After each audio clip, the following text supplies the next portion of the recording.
এই তুচ্ছ দুনিয়াতে যাদের সামান্য একটু সম্পদ হয়ে যায় বা টাকা পয়সা হয়ে যায়, তারা কত অহংকার করে, বিনয় হারিয়ে ফেলে, মানুষের সাথে কথা বলতে চায় না, মানুষকে দাম দিতে চায় না, মানুষকে তুচ্ছ তাচ্ছিল্য করে, মানুষ করমর্দন করতে চাইলে, হাত মেলাতে চাইলে মানুষকে ঘৃণা করে, মানুষ তার কাছে আসতে চাইলে তাকে অবজ্ঞা করে।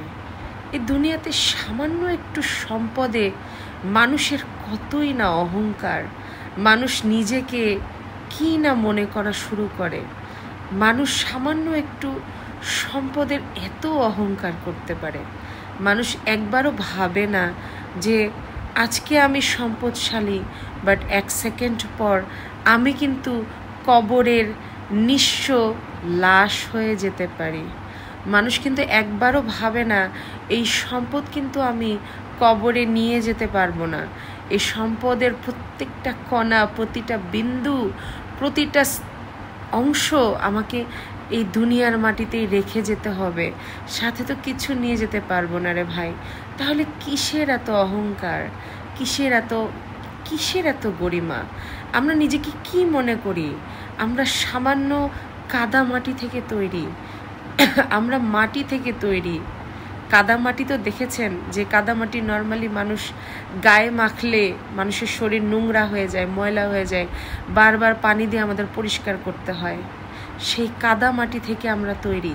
আর সামান্য একটু কাগজের টাকা, কাগজের সম্পদ, কিছু কি বলবো যে গয়নাগাটি, এগুলো নিয়ে মানুষের এত অহংকার। মানুষ একবারও চিন্তা করে না যে আমার পাশে যে মানুষটা আছে সে হতে পারে তাকে আল্লাহ অর্থ দেয়নি, কিন্তু তার হৃদয় তো আমার চেয়েও বড় হতে পারে। সে তো মানুষের হিসাবে, মানবিকতার, মনুষ্যত্বের হিসাবে সে তো আমার থেকেও এগিয়ে থাকতে পারে। তাহলে আমি কেন নিজেকে এত বড় মনে করব? টাকা পয়সাই কি দুনিয়াতে সব? যদি টাকা পয়সাই দুনিয়াতে সব কিছু হতো, তাহলে আপনাকে কি আবার আল্লাহর কাছে ফিরে যেতে হতো? আপনাকে কি কবরে ফিরে যেতে হতো? তাহলে তো আপনি দুনিয়াতেই সারা জীবন রাজ করতে পারতেন, টাকা সারা জীবন আপনার কাছে গচ্ছিত রাখতে পারতেন। কিন্তু টাকার তো ধর্মই হাত বদল হওয়া। টাকা তো কখনো আপনার শুধুমাত্র আপনার হাতে থাকবে না। আপনি মারা যাবেন, আপনার স্ত্রী পুত্র সন্তানের কাছে চলে যাবে, তারা মারা যাবে, তাদের উত্তরসূরিদের কাছে চলে যাবে। এরকমভাবে টাকার নেচার হচ্ছে হাত বদল হওয়া বা মানুষ বদল করা। সো এই টাকাকে এত মূল্যবান মনে করে নিজেকে এত দামি মানুষ মনে করার কি আছে রে ভাই? আপনারা যখন সমুদ্রে বেড়াতে যান তখন কি সমুদ্রের দিকে একটুও তাকান না? আর যদি সমুদ্রের দিকে তাকান তাহলে কি সমুদ্র থেকে কোনো শিক্ষাই নিতে পারেন না? সমুদ্রের ভিতরে যত সম্পদ আছে, যত ধন সম্পদ রত্নভাণ্ডার আছে, আপনার কাছে কি ততটা থাকা সম্ভব? এই পৃথিবীর সবচেয়ে যে ধনী তার কাছেও কি এতখানি সম্পদ আছে যতটা সম্পদ এই সমুদ্রের ভিতরে এক্সিস্ট করে? সমুদ্রের ভিতরে এত ধন সম্পদ থাকা সত্ত্বেও সমুদ্রের কাছে একটু যেয়ে দেখেন তো, সমুদ্র পরম বিনয়ের সাথে আপনার দুটো পা, আপনি আশরাফুল মাখলুকাত, আপনার দুটো পা পরম বিনয়ের সাথে সমুদ্র নিজের ঢেউ দিয়ে, পানি দিয়ে ধুয়ে দেয়, ধুয়ে আপনাকে ওয়েলকাম করে, আপনাকে স্পর্শ করে, আপনার সাথে মিলিত হয়, আপনার সাথে বলতে পারেন যে এটা আপনার সাথে হাত মেলানো, আপনার সাথে মেশা, আপনাকে স্পর্শ করা, আপনার কাছে যাওয়া। সমুদ্র যদি এত ধন সম্পদের মালিক হওয়া সত্ত্বেও আপনার কাছে আপনার পাকে স্পর্শ করে এত বিনয়ের সাথে আপনার সাথে মিলিত হওয়ার চেষ্টা করে, মেলামেশা করার চেষ্টা করে, তবে আপনি কোথাকার কি রে ভাই?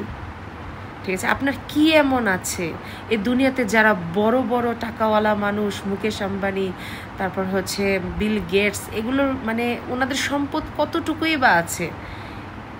এই সম্পদ মানে কয়দিন থাকবে, বা এই সম্পদের কতটুকু মূল্য আছে যে এই সম্পদের অহংকারে আপনারা ধরাকে সরাজ্ঞান করেন, মানুষকে মানুষ মনে করেন না, মানুষ আপনাদেরকে তেল দিয়ে চলে, হ্যাঁ, মানুষের সাথে আপনারা কথা পর্যন্ত বলতে চান না ঠিক মতো, হ্যাঁ, সাধারণ মানুষকে আপনারা গরু ছাগল মনে করেন।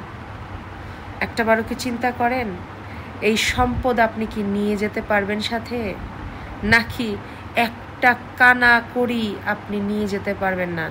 সাথে কি নিয়ে যাবেন জানেন? সাদা কাপড়, সাদা কাফন, এছাড়া আর কি নিয়ে যেতে পারবেন? আমার কথাগুলো একটু ভেবে দেখার চেষ্টা করবেন।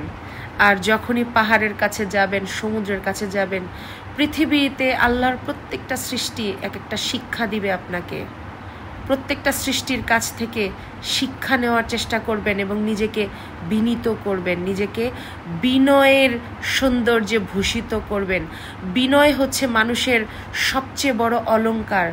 একটা মানুষের ব্যবহারের সবচেয়ে বড় অলংকার হচ্ছে বিনয়। বিনয় আপনাকে দুনিয়াতে সবচেয়ে ধনী করে তুলবে, সবচেয়ে ভালো মানুষ করে তুলবে এবং কবরে, আখিরাতে, হাসরের ময়দানে আপনাকে সবচেয়ে ভালো মানুষ করে তুলবে মহান সৃষ্টিকর্তার কাছে। কারণ উত্তম আখলাকের চেয়ে আর কোনো বড় আমল এই দুনিয়ার মাটিতে নেই। সবাই ভালো থাকবেন, সুস্থ থাকবেন। সবার জন্য অনেক অনেক দোয়া এবং শুভকামনা। আল্লাহ হাফেজ।